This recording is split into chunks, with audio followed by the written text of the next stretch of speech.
Olha, é interessante que muitas coisas, muitas guerras culturais aqui no Brasil são, especialmente envolvendo evangélicos, são copiadas dos Estados Unidos. Aham.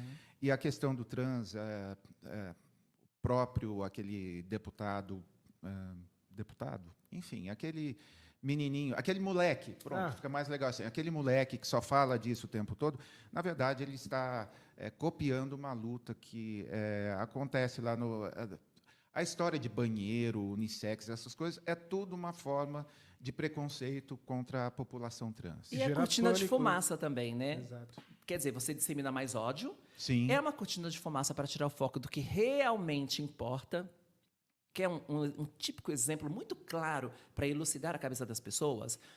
Lá, eles discutindo identidade de gênero, que eles nem sabem do que eles estão falando, porque eles falam de um lugar que eles não pertencem, que eles não têm nem ideia do que é. Então, está falando de uma coisa que não conhece, o primeiro erro está aí. Nem se permitem conhecer. Não, e não querem aprender. A gente tenta ensinar, eles não querem. E aí, eles estão falando de identidade de gênero, jogando isso como corte na internet, para a população ficar de olho nisso. E, enquanto isso, o Infeliciano está lá votando contra um projeto de lei que acaba com a classe trabalhadora, que é a diminuição da escala de 6 por 1 de trabalho. Estava tudo junto ali no mesmo momento. Todo mundo ficou voltado para essa questão do banheiro, a mulher trans no banheiro. O próprio trabalhador, que deveria estar voltado para o Marco Feliciano, votando contra um projeto que é contra o trabalhador. Isso ninguém viu? Que importa mais se eu estou usando banheiro feminino ou não? Agora, esse negócio do banheiro é tão inconstitucional, porque assim, bom, estou falando do alto de uma pessoa que é formada em política. Do muito alto de uma pessoa, tá? Mais de 1,80 m. Agora, veja bem, para você apresentar um projeto de lei, não é só uma ideia brilhante que você teve. Você precisa ter dados, né? Você precisa basear aquilo de maneira consolidada para você convencer as pessoas.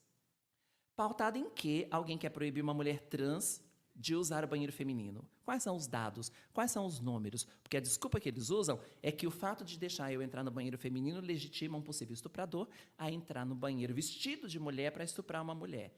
Tudo bem, mas quantos casos há? Quantas mulheres trans foram pegas estuprando mulheres cis, que são as mulheres que nascem fêmeas, no banheiro? Não tem um caso no Brasil inteiro. Então, pautado em que eles estão falando isso? Em achismo? Inconstitucional. Vamos por isso que não vai passar. aproveitar. Você pensou na mesma coisa que eu. Então, ela levantou, não Exato, tem a como, gente tem que não tem cortar. como não cortar. Porque esse deputado citado há pouco deu uma entrevista dizendo que não se deve expor os pastores quando eles cometem falhas. É bem recente, foi o mês passado essa entrevista dele. E nunca antes nesse país a gente teve tantos casos de pastores estupradores e de pastores pedófilos. E tem também, além do Feliciano, tem um outro senhor Projeto de teólogo? que está nos Estados Unidos, alguma coisa assim, está acho que aprendendo inglês, alguma coisa assim, que diz também que precisa combater porque ele não quer drag queens assediando os filhos dele. Então, eu desafio todas essas pessoas a mostrar um caso. Um caso só. Um caso de uma travesti, de uma drag, de alguém assediando por causa do banheiro feminino. Só que eu tive, infelizmente, mês passado, que criar um perfil no Instagram chamado Casos de Polícia Gospel, em que todos os dias, tem dias que são 5 casos de pastores, crianças de 5 anos, de 7 anos, de 9 anos, de 11 anos, de 15 anos, e eu não vejo, por exemplo, esses 2 deputados que a gente já citou aqui, citando um caso que seja. Ou seja, com essas crianças vítimas, a empatia é zero. Exatamente. Mas o celular para filmar, né, que teve isso lá em Sim. Belo Horizonte, né, o celular para é um homem que está no banheiro. Então, gente, esse tipo de papo aqui, isso não é assim para esclarecer algumas coisas, isso é profilático também para que as pessoas que estão nascendo, que estão crescendo agora, não participem dessa hipocrisia, dessa ignorância, dessa falsa religiosidade. E aí me ocorre uma coisa. Você falou do seu processo de descoberta. Transição?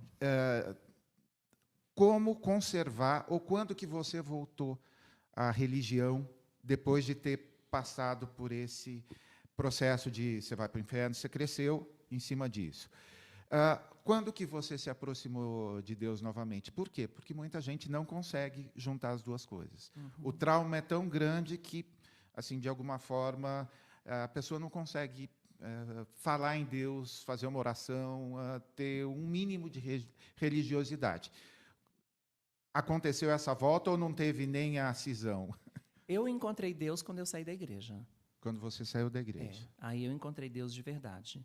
Porque aí é uma questão que você calcula, né? É uma coisa muito matemática. Na minha cabeça isso é muito claro, porque as contas não batiam para mim. Peraí, Deus já sabe como eu vou nascer antes de eu nascer. Deus já sabe como eu vou morrer antes de eu morrer. Então Ele sabe quem eu sou. Ele sabe como eu vou morrer, mas tenho livre-arbítrio. Ainda que eu mude de ideia 1 milhão de vezes, Ele sabe qual vai ser minha última decisão, minha última opção. Que livre-arbítrio é esse? Na minha cabeça, livre-arbítrio não existe. Porque Deus já sabe, antes de você nascer, qual vai ser sua última opção. Então, Ele já sabe, antes de você nascer, como você vai morrer. Então, Ele vai sentar lá e falar, vamos ver o que vai dar? Ai, estou aqui. Aí fica pensando, Deus, assim, o que será que ela vai fazer? Ele já sabe. Então, Ele já sabia que eu ia ser essa menina, Ele já sabia que eu ia ser uma boa pessoa, Ele já sabia que eu ia ser uma boa mãe, uma boa esposa, uma boa filha, uma boa avó, uma boa gestora pública. Ele já sabia de tudo. Qual é o prazer de, no final de tudo, esse Deus virar para mim e falar assim, você foi maravilhosa, você salvou vidas, você construiu hospital, você salvou pessoas, você educou toda uma sociedade, você salvou uma nação. Ah, mas como você é trans? Então vou te mandar para o inferno. Que Deus é esse? Ele já sabia qual é a graça.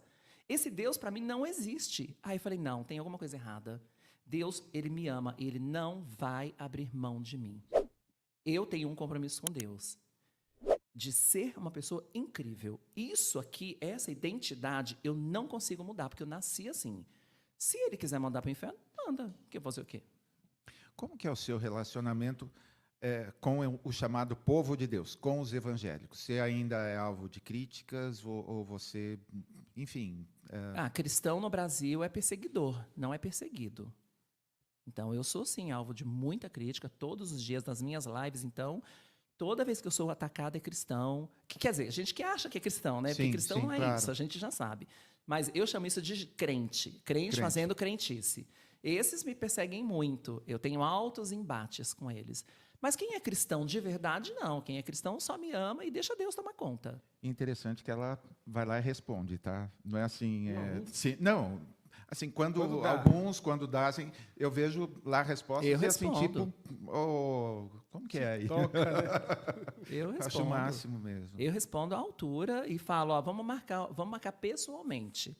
Se a gente tiver que dar um na cara do outro, já dá. Porque eu sou dessas. Olha o tamanho da unha, ó. Então, vamos marcar pessoalmente. Não fica falando corajoso de internet, não. Vem falar na minha cara. Eu adoro confrontar a gente pessoalmente. Vem falar na minha cara. Isso ninguém vem, porque a internet está protegido ali, você fala o que você pensa, né? Mas na minha cara, todo mundo sorrindo.